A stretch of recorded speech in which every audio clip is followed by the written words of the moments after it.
Hello students, welcome to my channel. आज हम इस वीडियो में डिस्कस करेंगे जो सीटेट का जो एग्ज़ाम होता है हमारा, उसमें जो साइंस का पेपर आता है, साइंस पेपर टू से रिलेटेड कुछ एमसीक्यू हम डिस्कस कर रहे हैं। तो जिन लोगों को भी सीटेट का प्रिपरेशन करना है, मेरे चैनल से जुड़िए और सीटेट का तैयारी आज से शुरू कर दिए। अभी सीटेट का नेक्स्ट सीटेट आने वाला है हमारा जुलाई या अगस्त महीने में आने वाला है, तो आज से ही प्रिपरेशन स्टार्ट कर दे। क्वेश्चन देखते हैं, which of the following represent a physical change. इन चारों में से कौन प्रेजेंट करता है फिजिकल चेंज को।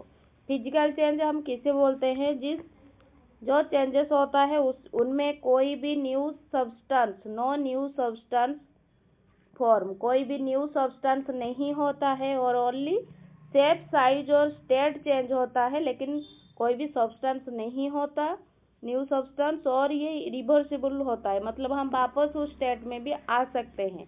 जो बर्निंग ऑफ कैंडल वैक्स, इसे अगर हम बर्न करेंगे कैंडल वैक्स को तो CO2 गैस निकलेगी, ये इरिवर्सिबल है, रिवर्सिबल नहीं है, तो ये गलत हो जाएगा। मेल्टिंग ऑफ वैक्स को जब हम मेल्ट करते हैं तो वापस से हम उसे वैक्स के फॉर्म में भी ला सकते हैं। तो ये फिजिकल चेंजेस है, इसमें कोई भी न्यू सब्सटेंस तो वापस से हम ला सकते हैं वैक्स को, तो ये फिजिकल चेंज है। Roast formation and on iron, ये केमिकल चेंज है और ये इरिवर्सिबल है, मतलब इसे हम वापस नहीं ला सकते। बर्निंग ऑफ मैग्नीशियम रिबन, ये भी इरिवर्सिबल और ये केमिकल चेंजेस का एग्जाम्पल है, तो इसका करेक्ट आंसर होगा ऑप्शन बी। 2 नंबर देखते हैं, in the human digestive system bile juice is temporary store in which organ. Bile juice कहाँ पर स्टोर होके रहता है टेम्पोररी, कौन से ऑर्गन में, स्टोमक या गॉल ब्लैडर या लिवर या पैनक्रियाज। करेक्ट आंसर होगा जो हमारा बाइल जूस है वो गॉल ब्लैडर में ही जाकर स्टोर होके रहता है। Bile juice is store and concentrated in the gall bladder. जब फैटी फूड एंटर करता है, जब हम फैट फूड जो है वो जब एंटर करता है स्मॉल इंटेस्टाइन में, bile is release to help break fats, तो वो क्या करता है, वो फैट्स को ब्रेक करता है, तो ऑप्शन बी होगा करेक्ट। 3 देखते हैं, which of the following non metal is capable of conducting electricity.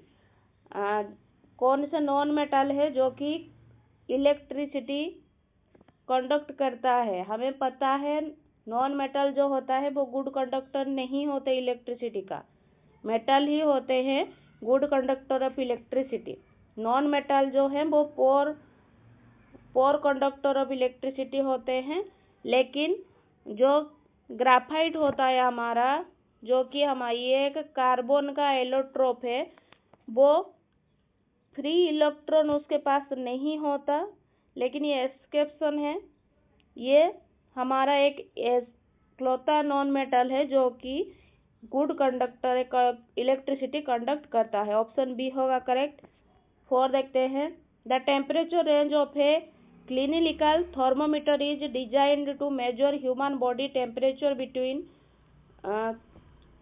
जो नॉर्मल थर्मोमीटर होता है वो ह्यूमन बॉडी का टेम्परेचर किसके बीच में रहता है, वो हमारा नॉर्मल टेम्परेचर रहता है 35 से 42 डिग्री का, भी 37 भी रहता है, तो कोई दिक्कत की बात नहीं होती।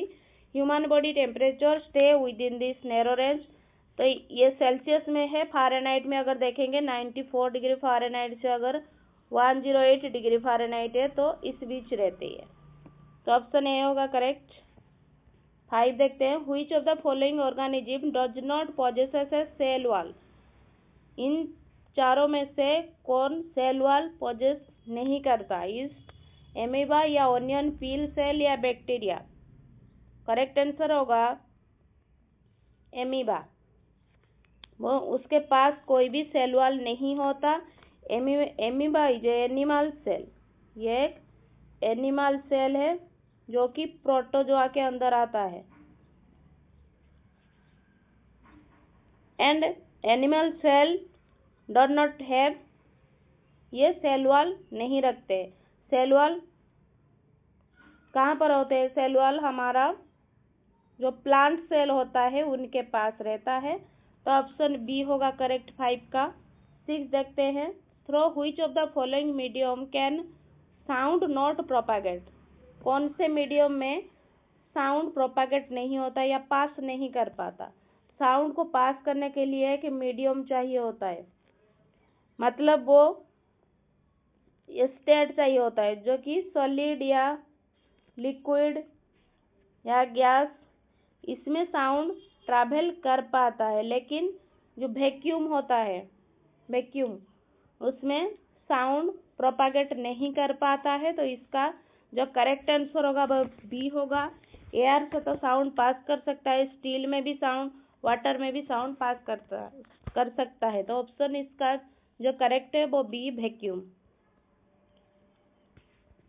Which of the following synthetic fibers is commonly called artificial silk?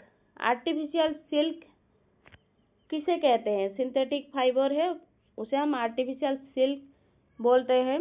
वो सोचो क्या होगा, एक्रिलिक होगा या रेयन होगा या नाइलॉन होगा या पॉलिस्टर होगा। करेक्ट आंसर क्या होगा इसका? रेयन होगा। रेयन कैसे बनाई जाती है? वो made up of wood pulp, जो लकड़ी होते हैं उससे ये बनता है। लेकिन वो लुक लाइक, वो दिखते कैसे हैं? वो दिखते एंड फील, वो दिखते हैं और हम उसे फील कैसे करते हैं? उसे सिल्क की तरह हम फील करते हैं। तो ऑप्शन बी होगा करेक्ट। वो वुड से बनते हैं, वुड पल्प से, लेकिन वो दिखते हैं और हम फील करते हैं उसे सिल्क की तरह। तो रेयन को हम आर्टिफिशियल सिल्क भी बोलते हैं। What type of image is produced by a plane mirror? एक प्लेन मिरर से किस तरह का इमेज प्रोड्यूस होता है? प्लेन मिरर में सोचो कैसे होता है? रियल इन्वर्टेड होता है या वर्चुअल एंड डायरेक्ट होता है, या रियल या इरेक्ट होता है, या वर्चुअल एंड इन्वर्टेड होता है? जो प्लेन मिरर होता है उसमें हमें इमेज रियल और नहीं, वर्चुअल एंड इरेक्ट प्रोड्यूस होते हैं। ये ऑलवेज फॉर्म होता है, plane mirror always form a virtual image that is erect and laterally inverted. तो ऑप्शन बी होगा इसका करेक्ट आंसर।